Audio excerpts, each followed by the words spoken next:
Welcome to Nirmal Bang, ladies and gentlemen. I'm Hiral Dadia. We have with us Kunal Shah, Head of Commodities Research, joining in. Kunal, welcome to the show. Kunal, taking the movements that we are seeing across right now, what's the view that you have firstly to start off with gold as well as silver? On Friday, we clearly told everyone only one commodity is buy, natural gas. Apart from that, all commodities sell. And that is exactly what is happening even in today's trade. हमने Friday को कहा था सिर्फ natural gas bye, Wednesday को भी कहा था सिर्फ नेचुरल गैस बाय, सब commodity sell. Gold silver continuous नीचे जा रहा है, ओनली नेचुरल गैस बढ़ रहा है. आज भी अगर आप देखेंगे तो नेचुरल गैस अभी 3% ऊपर है और मुझे लग रहा है ये और भी बढ़ने वाला है. सो दूसरी कोई कमोडिटी में तेजी लग नहीं रही है मुझे, और थोड़ा बहुत ऑयल इसके पीछे बढ़ सकता है, गैस के पीछे, क्योंकि यूरोप में प्रॉब्लम ऐसा है कि कोयले का भाव आज $350 लग गया है. कोयला जो $250 चल रहा था, बिकॉज यूरोप में रशिया गैस भेज नहीं रहा है. यूरोप में एक बहुत बड़ा एनर्जी क्राइसिस चालू है. सो इसके चलते, ये एनर्जी क्राइसिस के चलते हुए कच्चे तेल में और गैस में कोई लंबी मंदी नहीं होगी. बट दूसरी कोई भी कमोडिटी में अगर आप यूरो देखेंगे तो डॉलर से भी ज्यादा कमजोर हो गया है. यूरो कंटिन्यूअस वीक हो रहा है, डॉलर इंडेक्स लगातार बढ़ रहा है. आज डॉलर इंडेक्स का भी आप लेवल देखेंगे तो 108.30, जो आज से एग्जैक्ट एक हफ्ते पहले 105.50 106 चल रहा था, वो 108.30 हो गया है. सो जब तक डॉलर इंडेक्स में कोई मीनिंगफुल स्ट्रेंथ, मीनिंगफुल वीकनेस नहीं आती है, तब तक कमोडिटी में कोई लंबी तेजी आने वाली नहीं है. एक दूसरा चीज, आज जैक्सन होल मीट है जो एक्चुअली कमर्शियल इवेंट नहीं है, बट उसमें सेंट्रल बैंक्स के जो फेड के जो चेयरमैन है वो क्या बोलते हैं उसके ऊपर सबकी आंख टिकी है. मेरा मानना ऐसा है कि ये जो हमने लास्ट 1-1.5 महीना रैली देखी कमोडिटी में, कॉपर 600 वाला 680 हो गया, नीचे से आप देखेंगे जिंक 280 वाला 315 हो गया, या इक्विटी मार्केट में भी हमने एक रैली देखी सब जगह पे. तो फाइनेंशियल कंडीशन जो लिक्विडिटी सिस्टम में है वो तो रोबस्ट ही है, तो उसके कारण सब तेजी हुआ. तो अगर लिक्विडिटी रोबस्ट रहता है तो इन्फ्लेशन कैसे कम होगा? तो ये आज की जैक्सन होल मीटिंग में ऐसा अंदेशा आएगा फेड चेयरमैन द्वारा कि वो लोग आगे जाके बॉन्ड परचेज प्रोग्राम जो उनका है, जो पहले जुलाई और अगस्त में 35 + 15 अराउंड $50 बिलियन का लिक्विडिटी कम करने वाले थे, वो सितंबर महीने से $100 बिलियन का लिक्विडिटी कम करेंगे. So I was just going through the data, और अगर आप देखेंगे तो वो आपको जो नंबर है, मैं just share the number with you.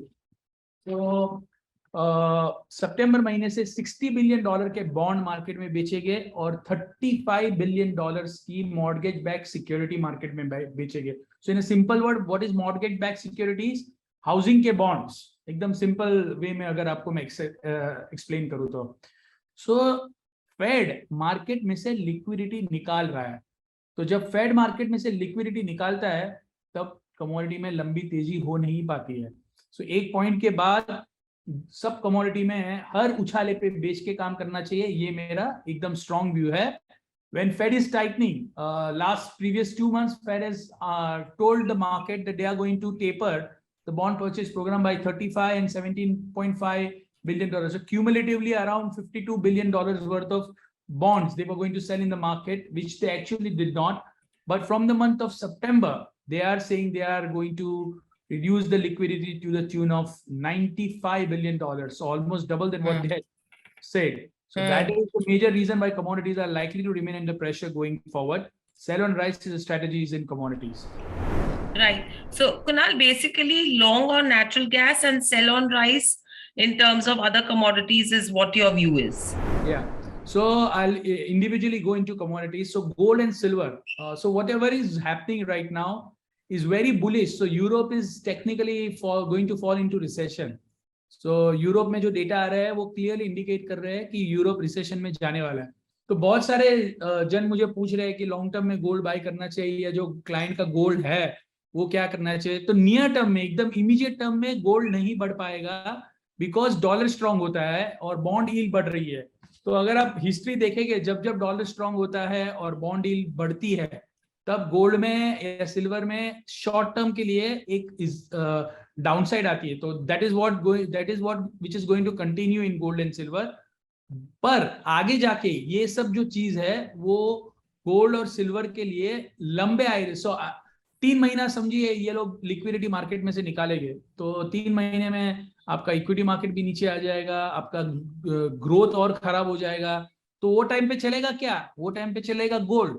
So right now आप गोल्ड में अगर आपका बाइंग है तो और 400-500 रुपया और जा सकता है, ऐसा समझ के चलिए।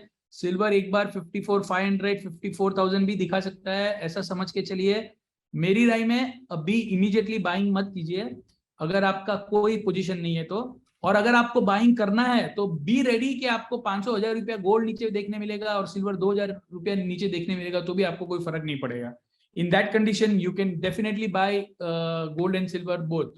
सो मुझे ट्रेडिंग के लिहाज से, जिसके लिए हम लोग ये वेबिनार करते हैं, ट्रेडिंग के लिहाज से कुछ बाय करने जैसा लग नहीं रहा है। और मेरी राय में ये और भी थोड़ा बहुत नीचे जा सकता है। Gold around 50,900, silver around 54,500 to 400 during evening session or tomorrow. So still not convinced to go long. Right. And anything specific in terms of zinc, aluminium or copper? सो आज सवेरे चाइना ने अभी इनफैक्ट हम लोग जब बात कर रहे हैं तभी न्यूज आ रहे हैं, China is plan $29 billion loan to the trouble developers. So ये न्यूज थोड़े पॉजिटिव न्यूज है, it's positive news for base metal. So ये अभी it's just a breaking news. So मेरे सामने ब्लूमबर्ग चालू है, वो देख के मैं आपको बता रहा हूँ। सो दिस न्यूज अभी मैं आपको एक्चुअली मंदी का व्यू देने वाला था, बट थैंकफुली ये न्यूज आ गए। एक स्पाइक आपको देखने मिलेगी, कोई लंबी तेजी नहीं। कॉपर ये न्यूज के कारण एक बार 674.5 जाएगा। ओवरऑल ध्यान तेजी का नहीं है, ओवरऑल फिर से इसमें ध्यान मंदी का ही है।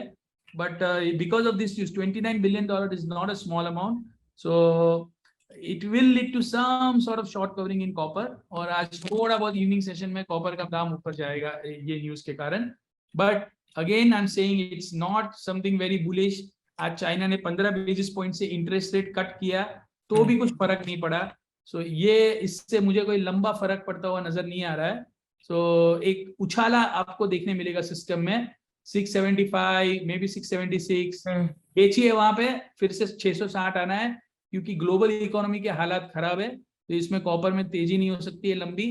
सो अगर आप स्ट्रेटेजिक इन्वेस्टर है तो lead 183, aluminium even current market price पे, कॉपर अराउंड 674 के आसपास बेचिए, कॉपर 650, जिंक 300 रुपया और लेड अराउंड 176 के आपको टारगेट देखने मिल सकते हैं। तो मैं थोड़ा बेरिश हूँ मेटल्स पे। Right. So overall, a bearish view coming in terms of metals, overall from a near-term perspective. Thank you, Kunal. Thank you, participants, for joining in. Subscribe to our YouTube channel for in-depth interviews of India Inc. and press the bell icon so that you do not miss our updates.